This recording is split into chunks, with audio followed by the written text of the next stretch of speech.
You open your phone for just a second. One message, one notification, one quick scroll before you finally start. Then the hour disappears. A small safe task appears. You clean something, answer something unimportant, reorganize your notes. It still feels productive. But the one thing that actually matters stays untouched. And underneath it, there is the sentence you avoid saying out loud. Why do I keep doing this? Why do I keep avoiding my own life? Here's the truth. Most people call this laziness because that feels less painful than admitting what is really happening. But laziness is rarely the real issue. The task is not what you avoid. You avoid the feeling the task creates. That is why the scrolling starts. The random chores. The later. The sudden urge to make coffee, check your room, reply to old messages, rebuild the perfect routine, watch one more video about discipline instead of moving. The problem is not work ethic. The problem is emotional avoidance disguised as delay. Think about it. What do you run to the moment real life asks something from you? Your phone? Food? Tiny safe tasks? Overplanning? Cleaning? Daydreaming? Here's the uncomfortable truth people resist.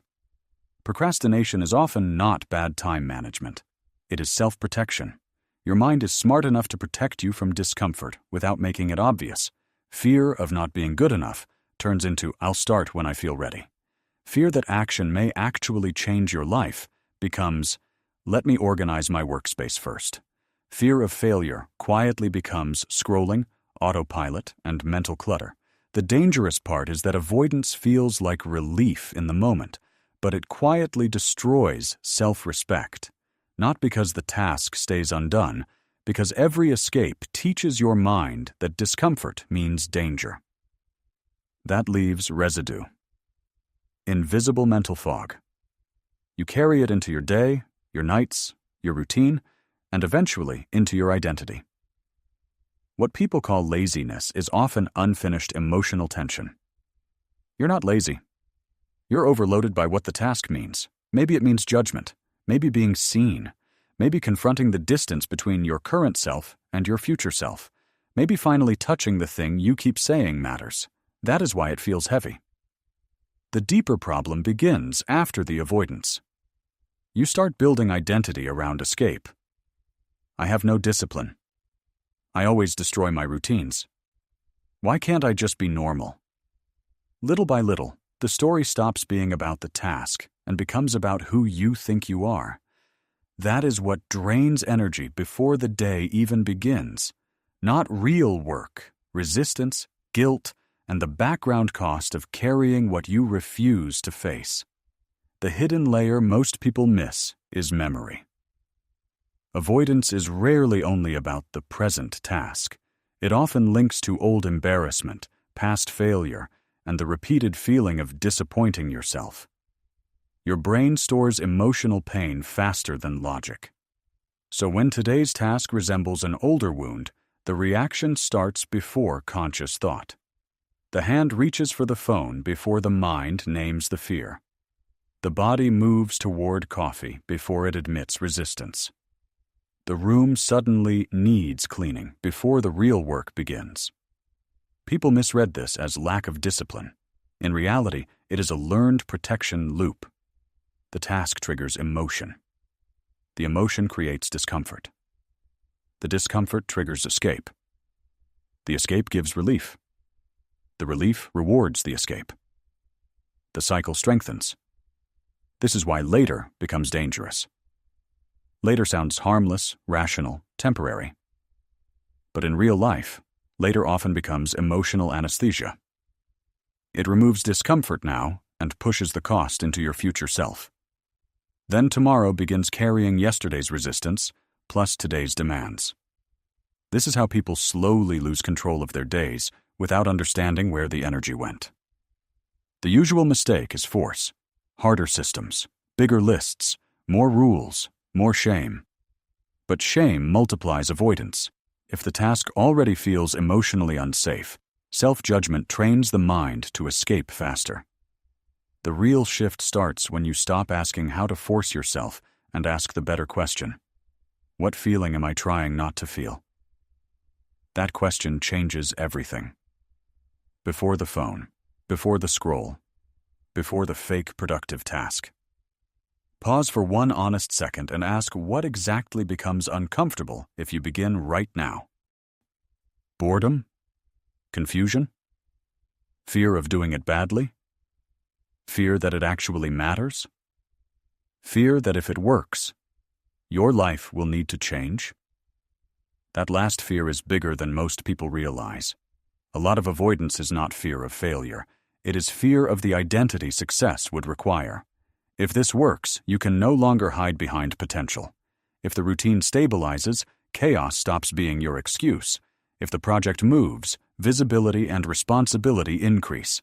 If life becomes clear, confusion can no longer protect staying small. The task is rarely the real weight. The emotion behind it is. Once the emotion becomes clear, the task becomes smaller. Not magically easy, just human, direct, and real. Most avoidance weakens the moment the feeling stops being your enemy. Replace "I need motivation" with something more honest. I'm allowed to feel resistance and still begin. That removes the negotiation. Most people wait for peace before action. Real peace usually comes after action, so use a simple system. The moment you catch yourself escaping, name the feeling in one clean sentence. I'm avoiding this because it makes me feel exposed. I'm avoiding this because it reminds me how behind I feel. I'm avoiding this because I might disappoint myself. I'm avoiding this because if it works, I'll need to become more responsible. The moment the feeling gets language, it loses control. Then make the action smaller than the resistance. Open the document. Write the first ugly sentence. Read one page. Send the imperfect message. Stand up and begin the first movement. Wash one dish. Put the phone down for one intentional minute. It's not about perfection. It's about breaking the emotional spell. And if this way of seeing your mind gives you clarity, stay with this channel. Because this is exactly what we do. Turn hidden chaos into simple systems that restore peace, focus, and control in normal life.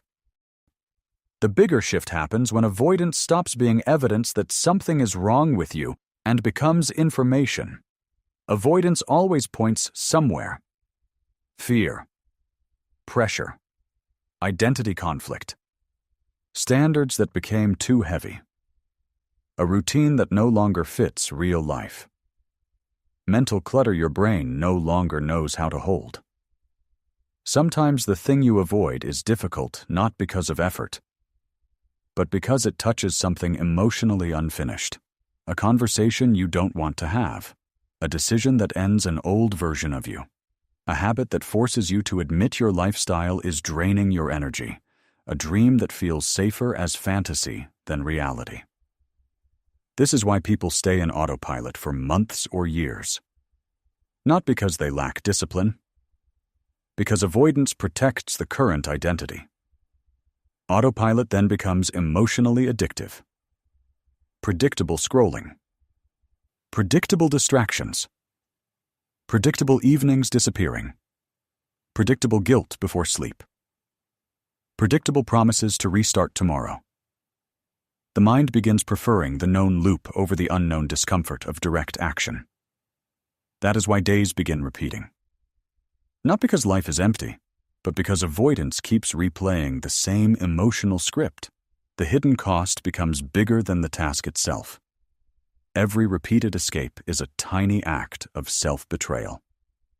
The moment you know what matters and still leave it untouched. The moment your future self becomes storage for today's discomfort. The moment another night ends with the same promise that tomorrow will somehow feel easier. This slowly erodes trust in yourself. People think confidence comes from success. In real life, confidence often comes from evidence. Tiny, repeated proof that when discomfort appears, you no longer disappear. The real damage of avoidance is not lost time. It is fractured self-trust. Your mind is always watching what you do. It notices abandoned promises, delayed actions, and every moment you trade truth for temporary comfort. Eventually, the brain stops believing your own plans. That is why routines collapse before they stabilize. That is why nights become heavier. That is why mornings begin with resistance before the day starts. The issue is no longer productivity.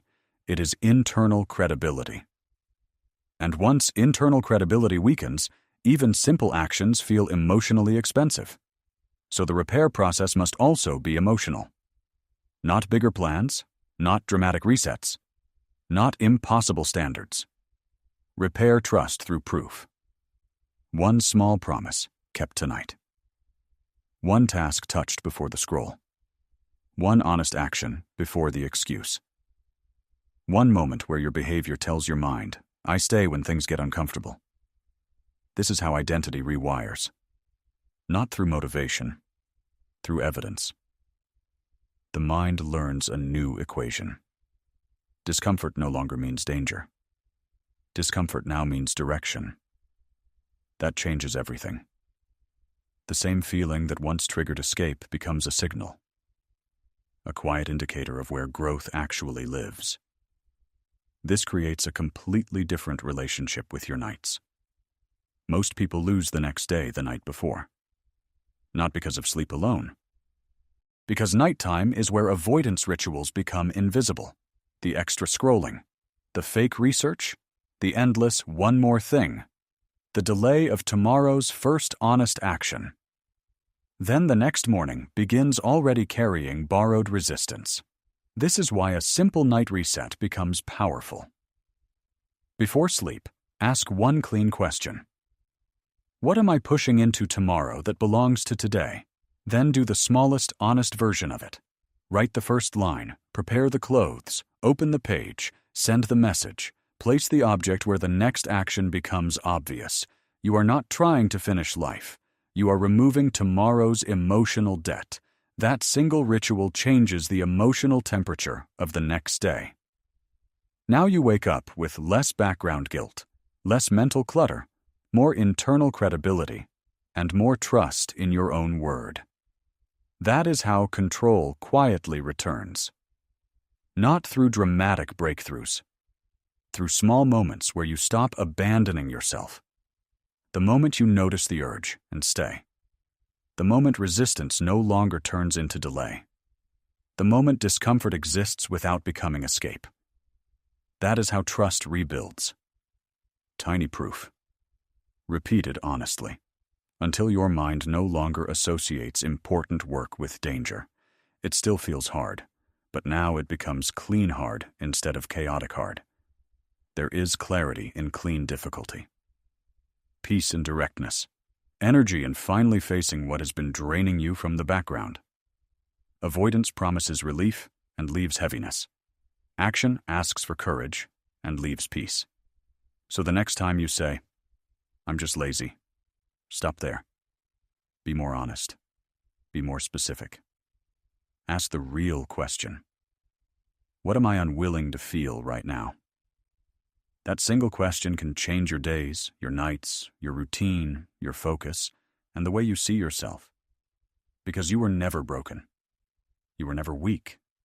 You were protecting yourself in the only way your mind knew. But now you know better. So choose differently today. One honest moment. One named feeling. One small direct action. That is how self-respect returns. Not through giant life resets. Through tiny moments of truth.